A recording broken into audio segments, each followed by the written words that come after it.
Greetings everybody, my name is KG Prestige and welcome back to another video here on this channel. And today folks, I wanted to talk a little bit about Dragalia Lost because they came out with two notices recently, one based on an upcoming event and another based on what is to be expected from Dragalia Lost that I wanted to talk about here with you folks today, because that what's ahead of Dragalia Lost event or notice that we just got now is actually something that will improve the overall quality of life experience with this game, and I thought it'd be kind of fun to go and share my opinions on what I think of these changes and improvements that they're going to be making for the overall experience. So, with that being said, let's go and jump right into it, starting with the new facility event that's going to be happening on March 12th of 2019.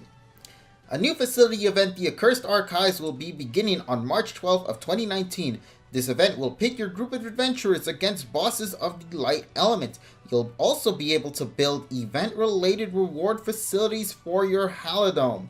Now, obviously, since you're going to be going up against light bosses, the best requirement to go in with this event is obviously dark element adventurers. So, given that we have some time from now till the event that happens, make sure to start preparing your dark element adventurers for this event. There actually does come some additional little details in regards to the story of it, so let's go and read that real quick. One fateful day, the entire population of a small village vanishes seemingly without a trace. In order to figure out why, the prince and his friends break the seal on a mysterious library. But this leads to greater mystery still. What awaits them is a garden of madness beyond description, absolute and nightmarish chaos. In a library enveloped by riddles and fear, can they discover the ultimate truth? So this is, of course, a big thing that you must keep an eye on, since there are a lot of brand newcomers with this game, given that it's now become accessible to new parts of this world. It is required for you to have completed Chapter 2-1 of the main campaign in order for you to enter this event. So, to those who have still yet to play the game, and to those who are playing it right now but haven't actually gotten far into the story, please do yourself a favor, get to the part of the chapter 2-1, unlock the things that you need to unlock, and then you'll be able to enter in on this saga. But I would highly recommend continuing going further, because as you continue going further, you unlock more things that you might have not gotten if you were still stuck in Chapter 2-1. So make sure to do yourself a solid and continue playing the game through within the main campaign to unlock more additional features that will benefit you with this upcoming event.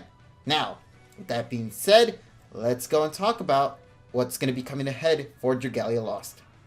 So Matsura, the director of Dragalia Lost, actually came out and did another issue of what's ahead for Dragalia Lost, and now they detail more events that are going to be coming, such as void battles, new gimmicks that will be added to the overall experience of Dragalia Lost, and more quality of life improvements. So let's go and tackle real quick the void battles, an event that has been, already out as of February 22nd, and they talk a little bit about how these enemies change every day. But now, it turns out that you're going to be getting introduced to 3 new void enemies that will be entering the fight, and they detail 2 out of the 3 as of right now. The first being the Shadow-attuned Obsidian Golem, basically the Flame-attuned Steel Golem's brother. So keep that in mind when you're going to be going up against this particular Shadow-attuned Golem. Make sure to bring in light adventurers. The next enemy is going to be known as the Flame-attuned Blazing Ghost, which comes with a brand new ability known as Ranged Resistance, meaning that characters with bows, staves, and wands will be having a difficult time dealing damage to this enemy. So, it is very important for you to bring adventurers that have different weapon types, such as swords or spears, to name a few. Additional things are going to be happening soon with this series. For starters, they detail something that is very, very important, and it is a big game changer. Equipping 2 Wyrmprints. Now, they mention here, I know we've kept you waiting, but here's an update regarding equipping 2 Wyrmprints. We're working on implementing it as such. You can equip 2 Wyrmprints per character, or adventurer, however you want to call them. However, one adventurer cannot equip 2 of the same Wyrmprint. If you equip 2 Wyrmprints which have the same effect, the effects will stack up to a certain limit.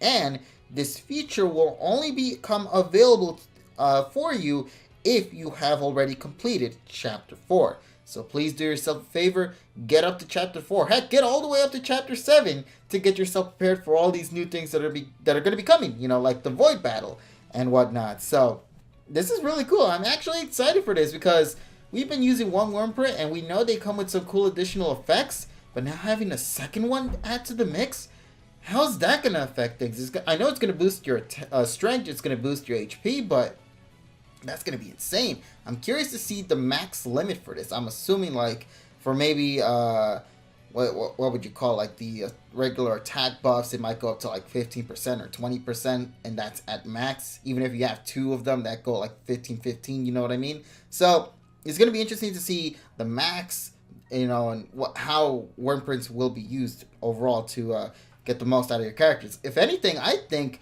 personally, the Wyrmprints that have recovery potency, I think those are going to be the most beneficial for you moving forward. So make sure, at least in my opinion anyway, so make sure to have nice wand related characters to heal your team up, because if the potency for recovery with this thing is incredible, that's going to be very useful. At least that's what I think anyway. Maybe you guys think differently. Please let me know in the comment section down below what you guys think about this. So let's continue moving forward. Now, the other thing that they talk about is creating conditional rooms when playing co-op. This right here is super good, because what this does is that you'll be able to actually create rooms with certain conditions for entry. You have no idea how useful this will be when it comes to going up against some strong opponents. Also, you'll be able to choose to battle again if you fail a quest. So that's also another cool thing, although I pretty much safe to say that the characters or the other people from across the world are probably just going to leave that room and go against somewhere else. At least that's what I'm assuming. Now, it says here, trading for insufficient materials on the spot. When you don't have enough material for mana circles, building facilities, or crafting, you'll be able to remain on those screens and trade without going to treasure trade in the shop. Yes, thank you. It sucked every single time when I'm trying to do something. They force me out, go all the way to treasure trade, go all the way to like the IO spot, then swap in the ribbons and whatnot, as I call them anyway, and then get the other variations to then go back all the way to the castle to then level up those said buildings. It's so infuriating, but it seems like they finally added that additional thing, so I'm super happy that we're getting that new update happening soon. So, looking forward to it. Another big change, and one that I'm actually looking forward to, is a new button that will be able to change the game speed. Now, they mention here that we'll be adding a button which will let you change the speed of the game when playing a quest. It can go up to 1.2, 1.5, or even 2.0. And this feature will only be available during solo play, obviously, but it will increase the overall game speed when enabled. You can set it to 2x when playing with auto-enabled to play twice as fast, or you can take control yourself and enjoy battling at twice the speed. Personally, I would actually be excited to see how that all plays out. It'd be also hilarious to see even the characters as they speak within those lines. Would they also be sped up too in the process? We'll find out soon enough.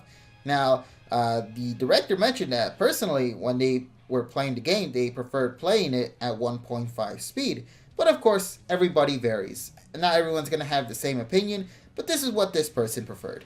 So, that's something cool. Next thing, High Midgard Summers, I don't even know how you pronounce this dragon's name, trial.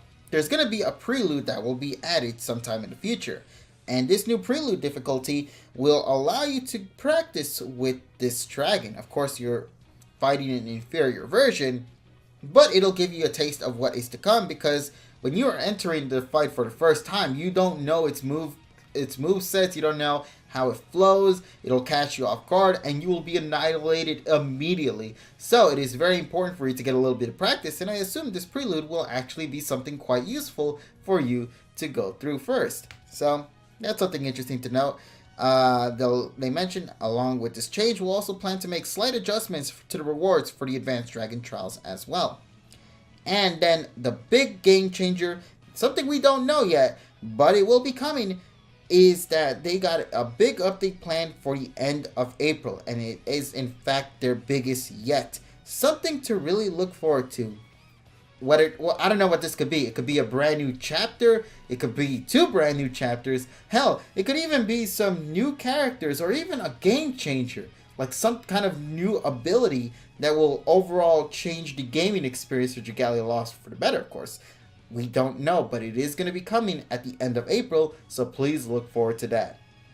And that's pretty much going to be it, ladies and gentlemen. Overall, I am pretty excited for what is to come. There is a lot to look forward to with Dragalia Lost. I'm having such a fun time with it. I remember playing this game back at launch when you had auto-enabled on, and it would just completely skip the chest and everything and make you miss out on all the hidden rewards that you should have been getting. But now, thanks to this update that has... well, I should say, thanks to the updates that have been spreading out over time since its launch to where we are at right now, my overall experience with this game has really improved by tenfold. It really has. That update with the auto enable on, the new ones that are going to be coming where it's going to be able to like improve the speed to where you can play at double the speed, making your overall gaming experience with trying to grind through these events much quicker. There's a lot to look forward to with Dragalia Lost. So if you haven't picked it up yet, I highly recommend giving it a shot for yourself. See how the game is, and maybe you might be, enjoying the game like we are, of course. So leave your thoughts in the comment section down below. What do you guys think about this new stuff? I'm curious to hear what you think about the brand new facility event. Are you excited for that? Are you excited for what is to be coming from Dragalia Lost moving forward? Obviously the new prelude for the High Dragon Trials. We also got new Void Battles, these quality of life improvements. There's a lot, a lot to be excited for. So let me know in the comments down below. I'll speak with you then, and I hope you guys have an awesome day.